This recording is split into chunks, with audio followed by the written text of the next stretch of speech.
the movie Shirley, which is on Netflix.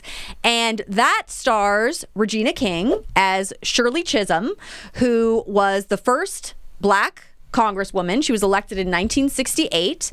And this movie, it's a biopic, but it's really narrow. It's really about her running for the president of the United States in 1972. So she was running to try and get the nomination for the Democratic Party. I don't think I had ever really known this story.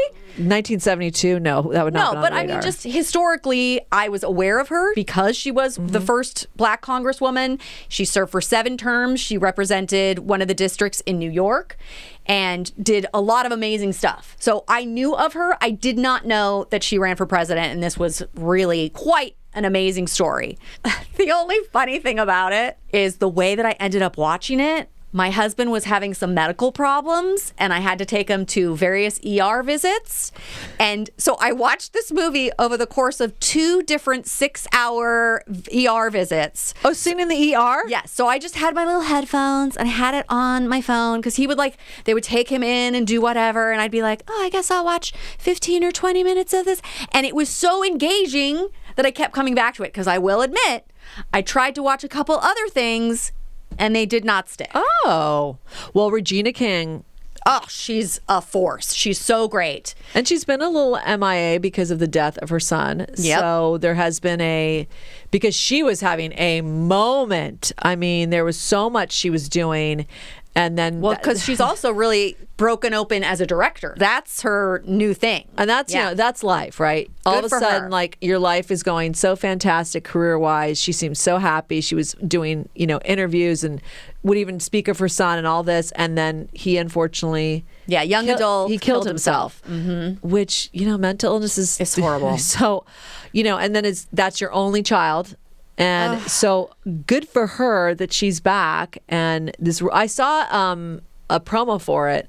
And I was like, yeah, right on. And then there was a huge billboard on Sunset Boulevard. Regina King plays Shirley, and she is fantastic. A nice marriage of a very strong actress and a super strong character. So you're like, yeah. You're like, I cannot believe it took this long to do this movie. But that tells you about the industry. Yeah. That we're like, a character, a leading Black woman about a Black Congresswoman for how this wasn't done 15, 20 years ago, but I'm glad it's done now, though. Yeah. But yeah, I agree.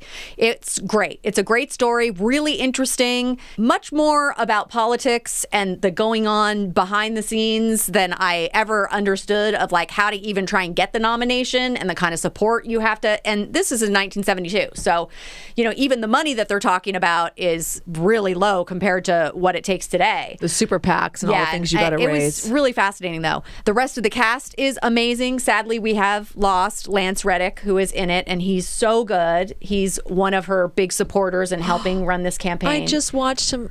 I mean, because if I flip the channels and any of the John Wick is on there. Yeah, people love him in that. He's not the head of the Continental, but he basically runs the desk at the Continental and knows everything.